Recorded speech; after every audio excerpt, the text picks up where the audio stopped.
В сегодняшнем видео вы узнаете 10 слов и выражений, которые вы сможете использовать в любом разговоре на любую тему. Здорово, правда? Берите, используйте и наслаждайтесь комплиментами, как вы хорошо говорите по-русски. Всем привет, дорогие друзья! Я Мария Петрова, и здесь, на моем YouTube-канале, я помогаю вам учить русский язык как иностранный. Если вы уже хорошо говорите по-русски, сегодня у вас будет чек-лист.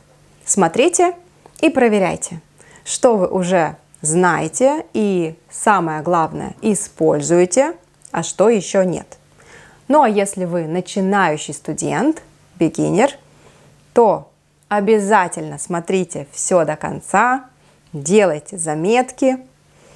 Я поделюсь не только словами и выражениями, но и своими личными фишками, секретами, что я делаю, чтобы быть увереннее, когда я начинаю говорить на иностранном языке. И сразу секрет номер 1.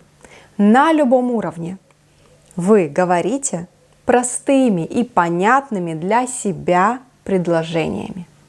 Нет смысла просить Google или ChatGPT перевести красивые предложения с родного языка. Используйте то, что вы уже знаете. Развивайте этот навык.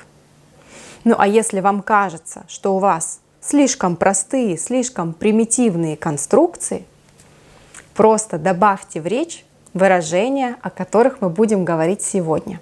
И, кстати, они никак не меняют грамматическую структуру предложения, так что вам не нужно волноваться о грамматике. Номер 1 и первое выражение. Представляешь? Представляете? Рекомендую вам сразу копировать мою интонацию. Используйте это выражение, когда вы хотите поделиться какой-то своей новостью, что интересного или необычного случилось недавно. Да, разговор на иностранном языке – это импровизация. Но это не значит, что вы не можете никак подготовиться. Но вот вы наверняка знаете, что вас спросят: как дела, какие новости? И вы снова скажете, что все хорошо, спасибо. Или вы снова скажете: ничего особенного, ничего нового. А может быть лучше вместо этого перед встречей подумать, а что я могу рассказать? Что такого случилось недавно, о чем я могу рассказать? Пусть это будет даже маленькая новость. И вот вы говорите: представляешь, я в выходные впервые посмотрела фильм на русском языке. Вас обязательно спросят: а какой фильм? А понравился тебе или нет? То есть пойдет живой диалог на тему, которую выбрали вы и к которой вы готовы. Номер 2. Еще одно волшебное слово – кстати. Кстати. Почему волшебное? С помощью этого слова вы можете, естественно, переключиться на другую тему. Представьте, идет разговор на тему, о которой вы совершенно не готовы говорить по-русски. Тут возникает пауза, и вы говорите: кстати, давно хотела тебя спросить. И задаете какой-то вопрос. Вы можете также подготовить вопросы, которые вы можете задать разным людям. Вы знаете, с кем вы встретитесь, с кем вы будете общаться. Какие вопросы вы можете им задать? Не обязательно импровизировать. Об этом можно подумать заранее, и в разговоре вы будете чувствовать себя гораздо комфортнее. Кстати, вспомните, как вы вообще обычно ведете себя в разговоре на русском языке. Чаще всего студенты находятся в такой очень пассивной позиции. Вы привыкли отвечать на вопросы. Отвечаете и ждете, когда вас спросят еще раз. И, конечно, это не очень естественно. Будьте активнее, задавайте вопросы, а слово «кстати» поможет вам задать любой вопрос и звучать более естественно. Номер 3. Если честно. Если честно. Вам нужно сказать, что вам что-то не нравится. Или вам нужно сказать, что вы чего-то не знаете. Используйте выражение «если честно» в начале. Например, вы уже читали что-нибудь из русской литературы? Если честно, пока ничего не читала. Это очень сложно. Вы уже пробовали холодец? Вам понравилось? Да, если честно, мне не очень понравилось. А что из русской кухни ты посоветуешь попробовать? И здесь еще одна фишка. Попросите совета у собеседника. Все любят давать советы, все любят делиться опытом.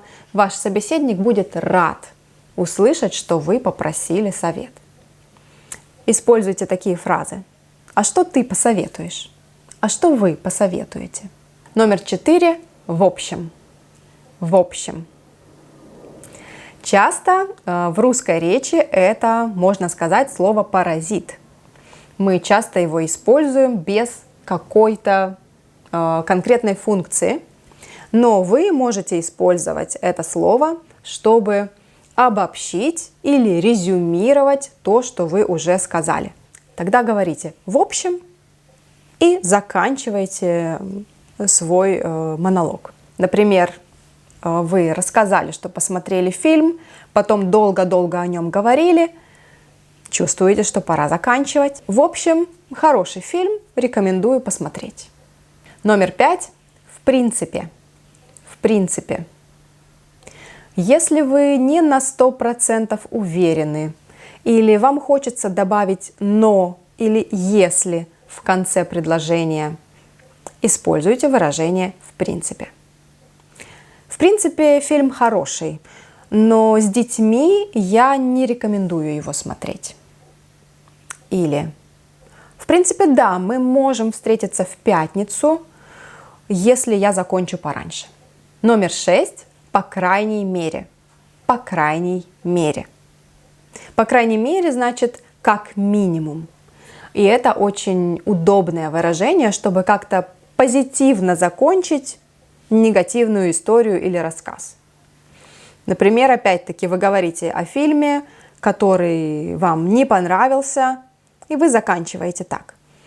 Ну, по крайней мере, я узнал несколько русских слов. Или наоборот, вы слышите какую-то негативную историю, и вы хотите как-то отреагировать позитивно, хотите как-то поддержать собеседника. Мне очень жаль, что твоя команда проиграла.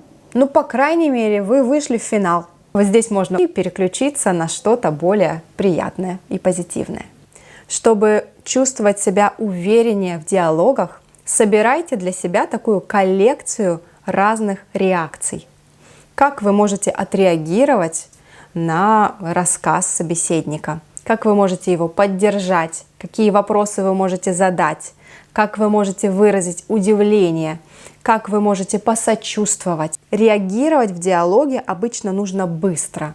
У вас нет времени подумать, что вы можете сказать. Ну а если вы не отреагировали, потом вы чувствуете себя ужасно неловко. Поэтому собирайте коллекцию реакций для общения. Итак, друзья, я уже прокомментировала 6 полезных выражений и поделилась 5 секретами, как можно чувствовать себя увереннее в любом диалоге. И если вы уже узнали что-то новое, поставьте, пожалуйста, этому видео лайк прямо сейчас. Мне будет очень приятно, и обязательно смотрите до конца. Ну а если вы уже думаете, как вы можете все это применить на практике, то я приглашаю вас на свой курс Conversation Confidence. На этом курсе вы учитесь говорить на своем уровне, не перегружая себя новой информацией. Вы учитесь использовать то, что вы уже знаете. Кроме того, вы учитесь взаимодействовать друг с другом, реагировать, задавать вопросы, поддерживать диалог. Я преподаю уже более 10 лет, и по моему опыту именно этот навык чаще всего западает у большинства студентов. Поэтому приходите на курс Conversation Confidence, чтобы научиться не просто говорить монологами, а научиться общаться. В этом году курс Conversation Confidence пройдет в новом легком летнем формате, в формате летней школы. Ну а записаться вы можете уже сейчас. Вся информация по ссылке в описании. Следующее полезное выражение в последнее время. В последнее время. Многие студенты знают слово «недавно», но я заметила, многие не знают выражение «в последнее время». Перевод, возможно, одинаковый, но мы используем эти выражения по-разному. «Недавно» используется, чтобы рассказать какую-то историю, какую-то ситуацию, что случилось не так давно. Недавно я посмотрела фильм на русском языке. Наш пример. А в последнее время мы используем, чтобы описать какую-то новую тенденцию в вашей жизни. Очень удобно, если вы рассказываете о хобби, о свободном времени, о своих вкусах и интересах. Например, я очень люблю читать, это правда, но, к сожалению, в последнее время у меня мало времени, и я читаю редко. Или и я люблю заниматься спортом, люблю бегать, а в последнее время мне также понравилась йога. Номер 8. Особенно. Особенно. Лично мне постоянно хочется использовать слово «особенно», когда я говорю на иностранных языках. Давайте сравним два предложения. Я люблю бегать по утрам. И я люблю бегать, особенно по утрам. Согласитесь, второй вариант звучит ярче, звучит живее и легче. Поэтому добавляйте слово «особенно» в свою речь. Номер 9. И так далее. И так далее. Или и так далее и тому подобное. На письме, кстати, мы пишем и т.д. с точками. Или и т.д. и т.п.